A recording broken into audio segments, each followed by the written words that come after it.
ऋषि मुनियों की पावन धरती, देश धर्म का नाता है। कहते सारे लोग यही हैं, गो हमारी माता है।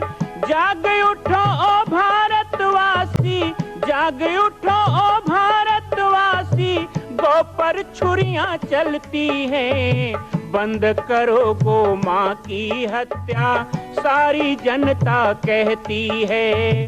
बंद करो गो माँ की हत्या, सारी जनता कहती है।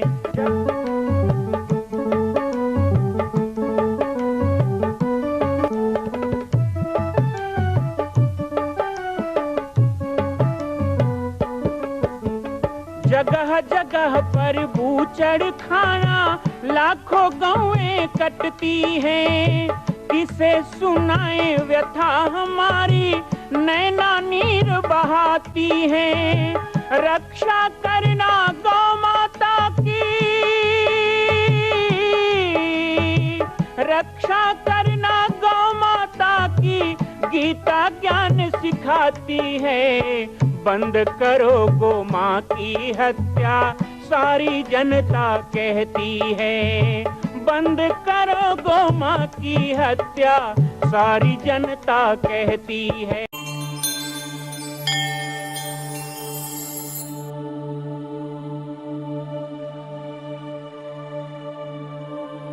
दे दे थोड़ा प्यार मैया, तेरा क्या घट जाएगा।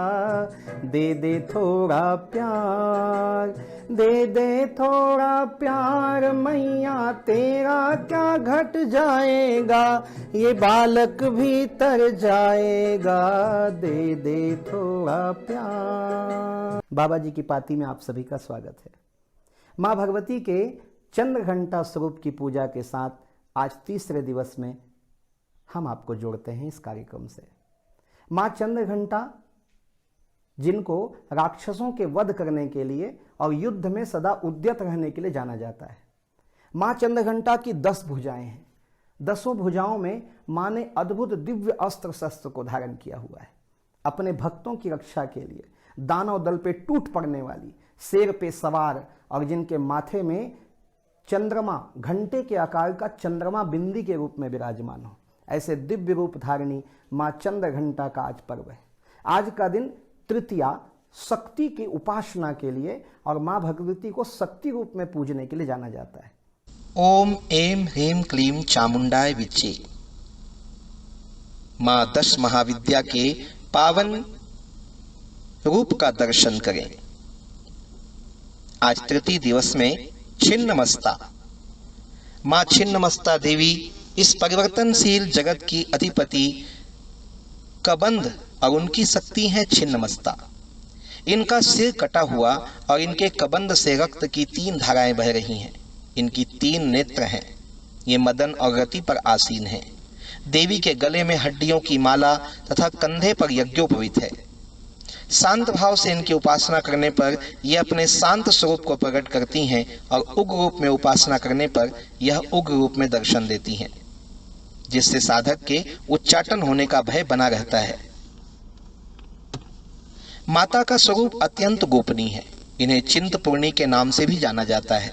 कृष्ण और रक्त गुणों की देवियां इनकी सहचरी हैं, इसलिए इनके साथ 2 सहचरी सदा विराजमान हैं, जिन्हें अजया और विजया भी कहा जाता है। युद्ध दैत्यों को परास्त करने के बाद भी जब सखियों की रुधिर पिपासा शांत नहीं हुई तो देवी ने उन्हीं की रुधिर पिपासा शांत करने के लिए अपना मस्तक काटकर उन्हें रुधिर पिलाया था। इसलिए माता को छिन्नमस्ता नाम से पुकारा जाता है। चतुर्थ संध्या काल में मां छिन्नमस्ता की उपासना से साधक को सरस्वती की सिद्धि प्राप्त हो जाती है। पलाश और बेल पत्रों से छिन्नमस्ता महाविद्या की सिद्धि की जाती है। इससे प्राप्त सिद्धियां मिलने से लेखन बुद्धि ज्ञान बढ़ जाता है, शरीर रोग मुक्त होते हैं, सभी प्रत्यक्ष अप्रत्यक्ष शत्रु परास्त होते हैं। साथ ही सभी प्रत्यक्ष अप्रत्यक्ष शत्रु परास्त होते हैं। यदि साधक योग, ध्यान और शास्त्रार्थ में पारंगत होकर विख्यात होना चाहे तो इनकी पूजा अवश्य करे। कामाख्या के बाद दुनिया में दूसरे सबसे बड़े शक्तिपीठ के रूप में विख्यात मां छिन्नमस्तिके मंदिर काफी लोकप्रिय है। झारखंड की राजधानी रांची से लगभग 80 किलोमीटर की दूरी रजरप्पा के भैरवी भेड़ा और दामोदर नदी के संगम पर स्थित मां छिन्नमस्तिके का यह मंदिर है। रजरप्पा की छिन्नमस्ता को 52 शक्तिपीठों में शुमार किया जाता है। यह मंदिर लगभग 6000 साल पुराना बताया जाता है। छिन्नमस्ता का कुछ मंत्र भी है, विशेष उल्लेख भी है। रुद्राक्ष माला से 10 माला प्रतिदिन श्री ह्रीं ऐं वज्र विरोचनायै ह्रीं फट स्वाहा इस मंत्र का जाप आप करें। नियम किसी जानकार से पूछें। मार्कंडेय पुराण और शिव पुराण में भी माता छिन्नमस्ता की कथा चंडी रूप धारण करके असुरों का संहार करने वाली के रूप में सुना जाता है। मां छिन्नमस्ता के इन्हीं पावन प्रसंगों के साथ आइए 10 महाविद्या के प्रसंग को यहाँ विराम दें। कल पुनः माता के एक नए रूप का दर्शन और उनकी विशिष्ट व्याख्या के साथ मैं आपको बाबा जी की पाती में लेकर के चलूंगा। जय सिया राम, जय माता दी, जय गोमाता, जय गोपाल। नवरात्रि के पावन तृतीय दिवस के अवसर पर आइए पुनः एक बार इस कार्यक्रम में हम 51 शक्तिपीठ की यात्रा करते हैं। मां भगवती के पावन तीर्थों का दर्शन, उनके पावन नाम और लीलाओं का वर्णन करके अपने वाणी को पवित्र करते हैं। कल तक हमने बहुत से तीर्थ जो कि बांग्लादेश, पाकिस्तान, कराची इन जगहों पर स्थित है, मां के कौन कौन से अंग वहां गिरे और किस प्रकार वहां भगवान शिव का स्थान है और माता सती, माता भगवती की स्थापना है, ये हमने जाना। आज माता शक्ति के पावन पीठ का दर्शन आपको पुनः कराते हैं। 51 शक्तिपीठ में युगाद्या, पश्चिम बंगाल के युगाद्या स्थान पर माता के दाएं पैर का अंगूठा गिरा था। इसकी शक्ति है भूतदात्री और भैरव को क्षीरखंडक कहते हैं। कलकत्ता के काली पीठ को भी शक्तिपीठ के रूप में मान्यता है। मां भगवती के बाएं पैर का अंगूठा यहाँ गिरा। इनकी शक्ति है कालिका और भैरव को यहाँ नकुशील कहते हैं। किरीट, पश्चिम बंगाल के मुर्शिदाबाद जिला के किरीट कोन ग्राम के पास माता का किरीट मुकुट गिरा था। इनकी शक्ति विमला के नाम से यहाँ प्रसिद्ध है और यहाँ के शिव को स्वतंत्र कहते हैं। इसी तरह मणिकर्णिका घाट, बनारस के मणिकर्णिका घाट पर माता के कान के मणिजटित कुंडल गिरे थे। शक्ति है विशालाक्षी और मणिकर्णी व भैरव को काल भैरव कहते हैं। इसी कारण गंगा जी का यह घाट मणिकर्णिका घाट के रूप में माना जाता है।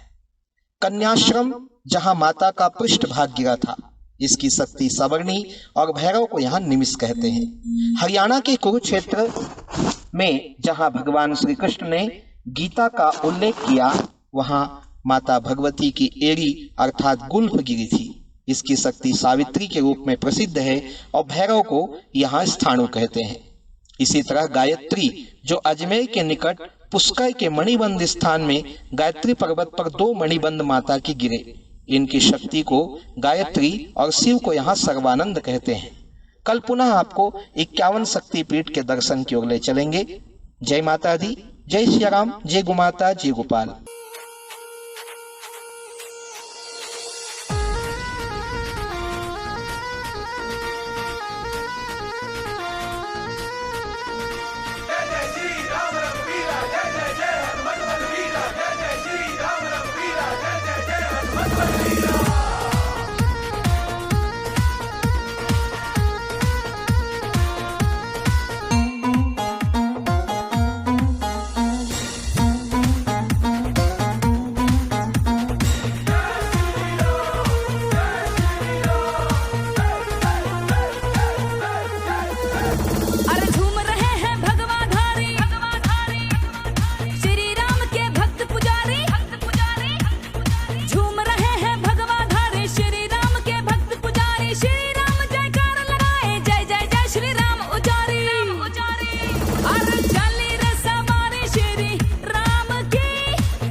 मां कौशल्या की पावन जन्मभूमि छत्तीसगढ़ प्रांत में बालोद जिला में स्थित है श्री सर्वसिद्ध शक्तिपीठ जामड़ी पाटेश्वर धाम। परम पूज्य सद्गुरुदेव राजयोगी बाबा जी की तपस्थली श्री पाटेश्वर धाम और विश्व के अद्वितीय मां कौशल्या जन्मभूमि मंदिर निर्माण का दर्शन करने और इसी प्रकार समसामयिक विषयों पर अपना ज्ञान वर्धन करने के लिए और 10,000 गायों के लिए बनने वाले श्री हनुमान नंदीशाला गो अभ्यारण्य का समाचार प्राप्त करने के लिए आप सभी देखते रहें YouTube चैनल पर राम बालक दास, और हमारे चैनल को आप सभी सब्सक्राइब करें, घंटी का बटन दबाएं ताकि आप सूचनाओं से जुड़े रह सकें। जय श्री राम, जय गौ माता, जय गोपाल।